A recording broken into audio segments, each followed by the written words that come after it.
Hello friends, आजच्या नवीन व्हिडिओमध्ये तुमचे मनापासून स्वागत करते। तर आज आपण बघा इथं 38 साईजचा हा कटोरी ब्लाऊज आहे। तर त्याचं पॅटर्न आहे ते मी रेडी करून घेतलेले आहे। तर ते पॅटर्न ठेवून आपण ब्लाऊजची कटिंग खूप सोप्या पद्धतीमध्ये तुम्हाला दाखवणार आहे, जेणेकरून तुमचा ब्लाऊज जो आहे तर तो बिघडणार नाही। किंवा तुम्ही जरी नवीन शिकत असाल तर पॅटर्न ठेवून ब्लाऊजची कटिंग कशी करायची, साइड पार्ट जो आहे तर तो कशा पद्धतीने ठेवायचा, त्याचबरोबर कटोरी कोणत्या पद्धतीमध्ये आपल्याला कटिंग करायची आहे, तर ते डिटेलमध्ये आजच्या व्हिडिओमध्ये आपण पाहणार आहोत। तर इथे बघा मी अस्तरचं कापड घेतलेलं आहे। तर त्याची बंद बाजू आहे ती माझ्या साईडने ठेवलेली आहे। तर बंद बाजूकडून बघू शकता आपल्याला पाठीमागचा जो पार्ट आहे तर तो अशा पद्धतीने व्यवस्थित असं ठेवून घ्यायचा आहे।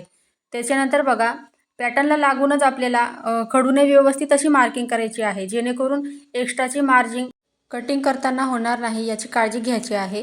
म्हणजे जे आपण पॅटर्न तयार केलेला आहे तर ते परफेक्ट असं त्याच्यात आपण मार्जिन वाढवलेली असते। तर पॅटर्नवर ठेवून जसं आहे तसं फक्त आपल्याला या पद्धतीने आखून घ्यायचं आहे। बघा सर्व पार्ट आहे ते व्यवस्थित असे या पद्धतीने खडूने मार्किंग करून घ्यायचे आहे। तर पॅटर्नला लागूनच खडू फिरवायचा आहे, म्हणजे कुठलीही एक्स्ट्रा मार्जिन त्याच्यात आपली वाढत नाही। तर आता बघा जे खडूने मार्किंग केलेलं आहे त्याच्यावरती इथं कटिंग करायचं आहे। तर बघा इथं या पद्धतीने मी कटिंग करून घेते। तर हा जो ब्लाऊज आहे तर तो 38 साईजचा आहे। याचं कटिंगचा व्हिडिओ तुम्हाला चॅनलवर भेटून जाईल किंवा लिंक तुम्हाला डिस्क्रिप्शनमध्ये मी देऊन देणार आहे। तर अशा पद्धतीने बघा आपण पाठीमागचा जो पार्ट होता तर त्याची इथं कटिंग करून घेतलेली आहे। त्याच्यानंतर बघा पाठीमागचा पार्ट आपण कटिंग केल्यानंतर आपल्याला अशा पद्धतीने व्यवस्थित असं अस्तर आहे ते ठेवून घ्यायचं आहे।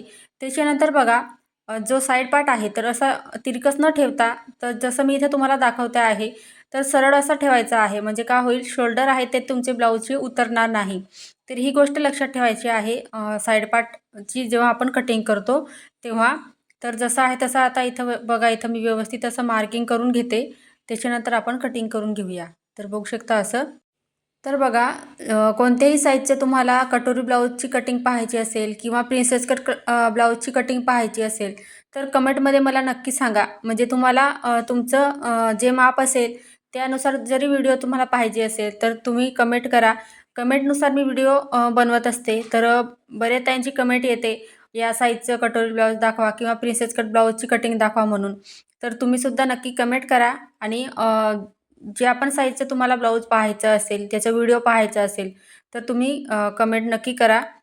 तर बघा आता अशा पद्धतीने आपण जो साइड पार्ट आहे तर तो सुद्धा आपण व्यवस्थित असा कटिंग करून घेतला इथं।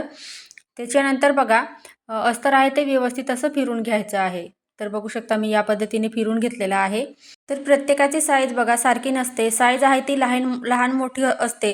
तर त्यानुसार आपल्याला बघा अस्तर आहे ते घ्यावं लागतं। तर इथं बघा हा 38 साईजचा ब्लाऊज आहे आणि स्लीव जी आहे तर त्या 6 इंचचे आहे। तर त्यासाठी इथं बघा मी 85 सेंटीमीटरचं अस्तरचं कापड आणलेलं आहे। तर लॉंग जर स्लीव्ज असते कोपऱ्यापर्यंत बाही असेल तर 1 मीटर तुम्ही अस्तर या साईजसाठी घेऊ शकता। परफेक्ट असं ब्लाऊज आपला कटिंग होतो। तर त्यासाठी आता बघा क्रॉसपट्टीसुद्धा आपण कट करून घेतलेली आहे। त्याच्यानंतर इथं बघा काठ आहेत, म्हणजे ओपन बाजू आहे अस्तरची, तर त्या साईडला इथं मी बाहीची कटिंग करते आता। तर अशा पद्धतीने बघा व्यवस्थित असं बाहीसुद्धा ठेवून घ्यायची आहे आणि जसं आहे तसं इथं व्यवस्थित असं मार्किंग करून घ्यायचं आहे। पॅटर्न आहे त्याला लागूनच आपल्याला खडू फिरवायचा आहे, म्हणजे कुठलीही म्हणजे कटिंग करताना आपली मार्जिन एड होणार नाही त्याच्यात, तर ही काळजी घ्यायची। तर या पद्धतीने बघा या पद्धतीने मार्किंग करून घेतलं। त्याच्यानंतर आपण आता इथं कटिंग करून घेऊया। तर आता इथं बघा बाही कटिंग झाली, सर्व पार्ट झालेले आहे, आपली कटोरी बाकी आहे। तर कटोरी जी आहे तर ती कोणत्या पद्धतीमध्ये आपल्याला कटिंग करायची आहे, जेणेकरून ती घातल्यावरती चपटी बसणार नाही, तर परफेक्ट अशी बसायला पाहिजे। तर ती सुद्धा तुम्हाला ट्रिक सांगणार आहे मी। तर त्याआधी इथे बघा आपण बाहीची कटिंग करून घेतली इथं। तर व्यवस्थित असं मार्किंग करून बाहीसुद्धा इथं कट करून घेतलेली आहे। त्याच्यानंतर बघा इथं आपल्याला कटोरीची कटिंग करायची आहे। तर बघा कापड आहे तो हा असा सरळ धाग्यात आहे। तर कटोरी आपल्याला बघा या पद्धतीने तिरकस धाग्यामध्ये कटिंग करायची आहे, म्हणजे ती घातल्यावरती ब्लाऊज शिवणार तेव्हा ती परफेक्ट बसते। तर बघा अशी या पद्धतीने फिरवून ठेवलेली आहे मी। जर उभी ठेवली असती तर ती सरळ धाग्यामध्ये कटिंग झाली असती। तर त्यासाठी बघा या पद्धतीने तिरकस फिरवून घेतलेली आहे मी, म्हणजे ती परफेक्ट अशी शिवून तयार होते। तर आता जसं आहे तसं इथं पहिले मी मार्किंग करून घेते। तर बघू शकता इथं या पद्धतीने कटिंग करून घेतलेलं आहे।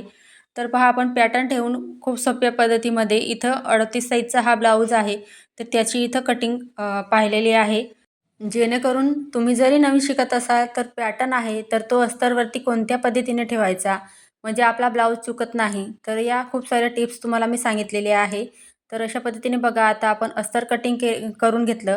त्याच्यानंतर मेन जो आपला ब्लाऊज पीस आहे तर त्याला बघा सरळ बाजूकडून आपल्याला अशा पद्धतीने घडी घालून ठेवायचा आहे. म्हणजे बंद बाजू आहे त्या साईडला आपल्याला इथं पाठीमागचा जो पार्ट आहे तर तो ठेवायचा आहे आणि त्याची पाव इंच किंवा अर्धा इंचची इथं मार्जिन घेऊन आपल्याला ब्लाऊजची कटिंग करायची आहे.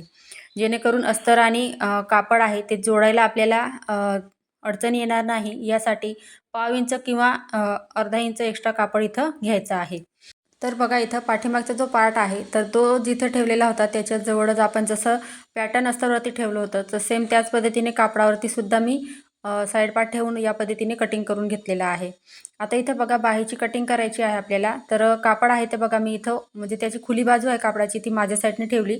मगाशी आपण पाठीमागचा पार्ट ठेवताना बघा तेव्हा बंद बाजू माझ्या साईडने ठेवलेली होती कापडाची. तर इथं बघा ओपन बाजू आहे त्या साईडला मी बाही ठेवलेली आहे. तर कापड आहे तर ते बघा त्याची उलटी बाजू आणि सुलट बाजू चेक करून घ्यायची. तर आपल्याला सरळ बाजू असते त्याच्यावरतीच आपल्याला पॅटर्न आहे ते ठेवायचं आहे आणि कटिंग करून घ्यायचं आहे. तर इथं बघा बाहीसुद्धा मी कटिंग करून घेतली. आता इथं बघा आपल्याला कटोरी आणि क्रॉसपट्टीची कटिंग करायची आहे. त्याआधी इथं बघा कापड आहे तर तो सटकतोय तर त्यासाठी व्यवस्थित असं ठेवून घेतला मी. त्याच्यानंतर बघा इथं आपल्याला कटोरी ठेवायची आहे. या पद्धतीने ज्या पद्धतीने ॲडजस्ट होत असेल कापडामध्ये त्याच पद्धतीने.